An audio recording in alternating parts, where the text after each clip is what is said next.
Good morning, guys.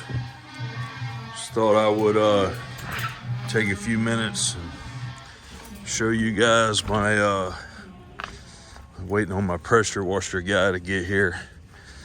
Been doing some work on my house while we've got all of our job sites shut down. But I picked up my new truck and I thought I'd show you guys what it's all about. Had a 2015 F350 that I wrecked in July. Wasn't my fault, but they blamed me. So Monday I picked up this truck. I ordered it, let's see, I believe in August. It's 2021 F350, the long bed. This is only my second long bed, and the reason I went with long bed this time is it has a 48-gallon fuel tank. It's called Star White. I don't know if you can see the sparklies in the paint, which I'm not much of a sparkly fan. I wanted regular white, but to be able to get the black out package, you had to get picked from certain colors. So I did that, and oh, here comes Amazon. I think they come here every day. I'll tell you a story about that being stuck in my driveway here shortly. But it's F350. Got the bed liner from the factory, and oh, they're not delivering here. Good. It's I really like it. I'm not so sure that I like the inside, and it is smaller inside. This new cab is smaller than my last truck, but you know, what can you do? But you can see here in the back seat, it's all, and I ordered it with no carpet this time, and it's got the, what do you call them, the all-weather mats or whatever. And I ordered it with no sunroof. I'm not a sunroof fan. It's got the buttons here to get in, and I'll get in here and show you. So one thing I don't understand, maybe you guys can leave it in the comments and tell me, why do we have to go to push button start? I always felt like the ignition where you put the key is there to hold your keys. So now you got to keep them in your pocket or wherever, and you know, to me that kind of sucks. But I'll show you here. So I got it with the gun safe in here, which I haven't even opened yet. You can see this here is a safe, and I'm guessing I could probably keep 2 pistols in there, hopefully. And you know, just a couple things. Got my lip balm here, lens cleaner, my glasses, my sign pen, my flare pen. I still design some buildings. I don't use this hand sanitizer. I'm not a believer in all of that. Somebody left a comment today that said they couldn't subscribe to my channel because turn the steering wheel so you can see the dash.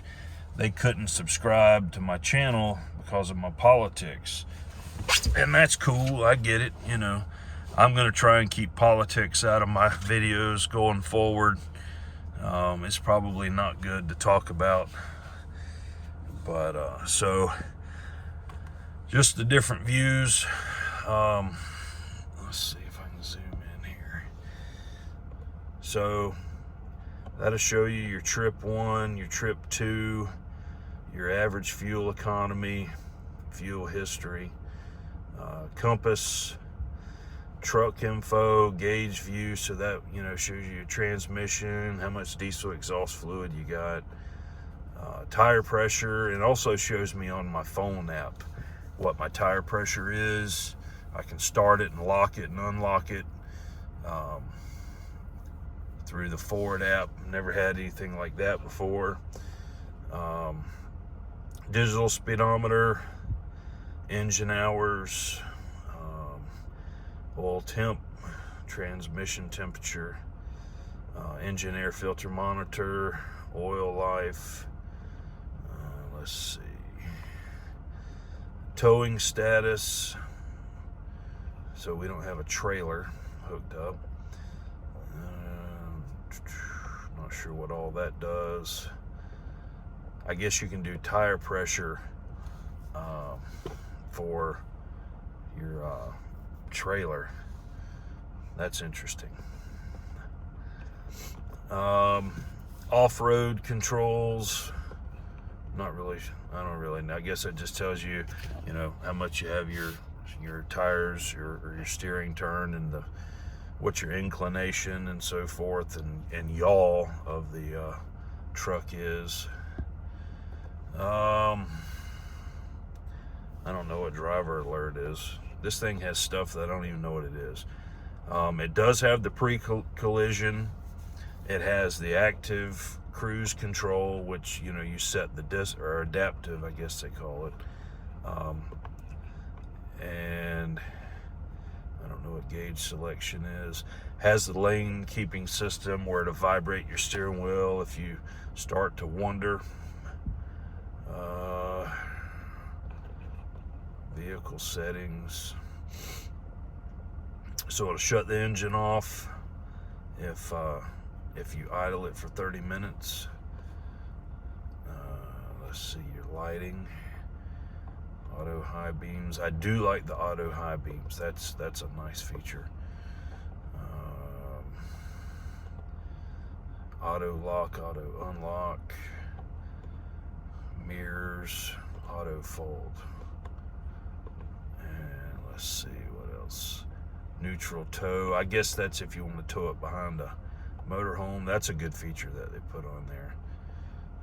Remote start, windows, remote open, wiper controls, courtesy wipe. We'll turn that on. And let's see what else we got here.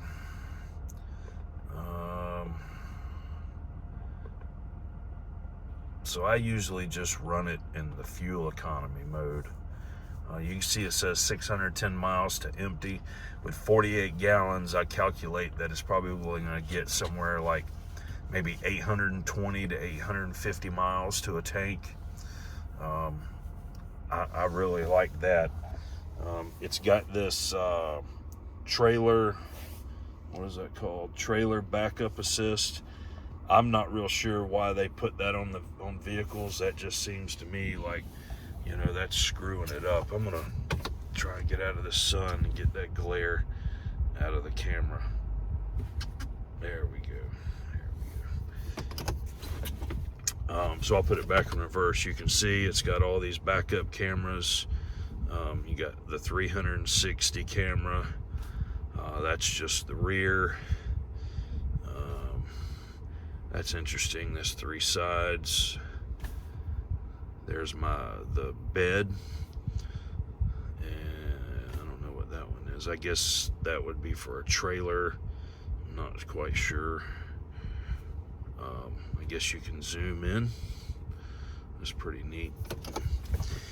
It's got, let's see. Oh, I ordered it with the heat assist, which what that is when you start your vehicle, if it's cold outside, like it was 40 something degrees here this morning, instead of having to wait for your vehicle to warm up, if you have it in auto like I do now, it doesn't activate it. And how you activate it is you just bump your fan one time, which takes it out of auto, and then you can turn it to the floor or to the vents.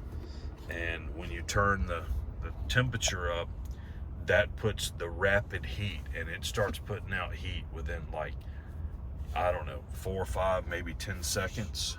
It's getting hot. So it's pretty neat deal. I'm glad I got that. That was a $250 option. I ordered it with the 355 gear ratio. It's got the locking rear, so you just pull that out, and that, you know, puts your diff lock in. The trailer parking brake, heated seats, ventilated seats. It's got the upfitter switches up here. Pretty much everything. I mean, it's a Lariat. It's not a Platinum. I'm just not into that. That's just super nice truck, I guess, but it's just not who I am. One thing that I do like about it, I like that it has Apple CarPlay, but you can slide this over, and now you have 4 cup holders. That way, if one Diet Coke won't kill me, I can get 4. Down in here, it's you can lay your phone right there, and it will charge your phone. And it's got all kinds of get up over here that I haven't even figured out yet or really messed with. And then we got our control. Let's see, my guys here to do the pressure washing. I'm having my driveway pressure washed and some work done on my house. But it's got the Bang Olufsen stereo in it, which I got to be honest with you, I'm not really impressed with that. But you know, it's got the navigation, which I don't use. If I'm going to use GPS, I just use the Apple CarPlay. And go into the settings and change the sound, the clock, phone, all of this good business here.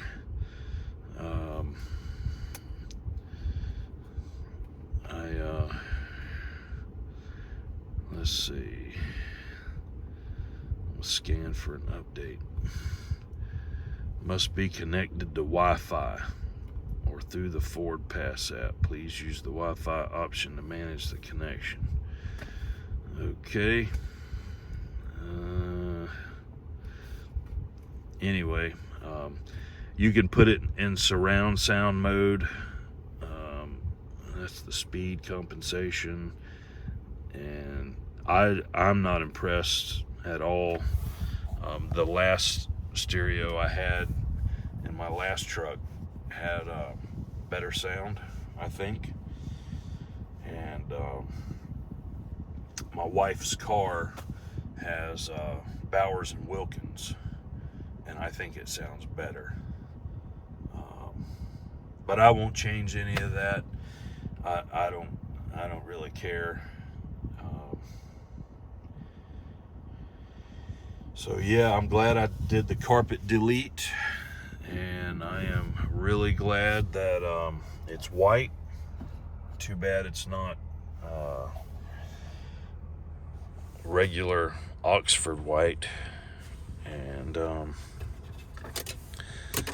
other than that, it's a long bed F350 4x4, and the cab is smaller than the last series. That's a little disappointing, and I'm not much of a fan. This steering wheel doesn't feel like my other one, and it's probably just because I put 250,000 miles on the other one, and I'm not quite used to how this one feels.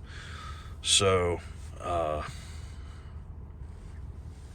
you know, we'll have to deal with it, right? And it's a really nice truck. Now some people are going to say, hey, why didn't you get a Dodge? Well, I've had 2 Dodges. And I did go look at the current model Dodge, but my head literally rubs the ceiling. And in this one, I've probably got 6 inches of headspace. So it wasn't an option for me.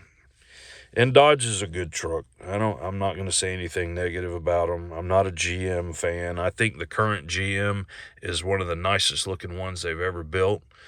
But I'm a Ford guy. I've had a ton of them, a ton of Super Duties. They've served me well, and I don't have any intentions of changing. So, you know, your mileage may vary. This has got the 6.7, which is what I had. See, there's a Dodge right there. This has got the 6.7, which is what I had in my my last truck. So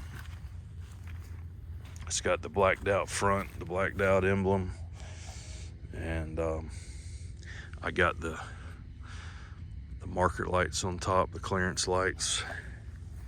So I like it. I'm very happy with it so far. It's very quiet. It is a little quieter than my last 6.7, which I find interesting. I don't know why that is, but it is. So now I can get these 2 trailers that I have parked in my yard moved to South Carolina, because I moved them here off a job site. And after I unhooked from the last one, the next day is when I wrecked my truck. So I didn't really, I mean, I guess I could have got somebody else to come move them, but I didn't. So this is it. This is the F350 Super Duty. So we'll talk to you guys later. Have a Merry Christmas. We'll see you soon.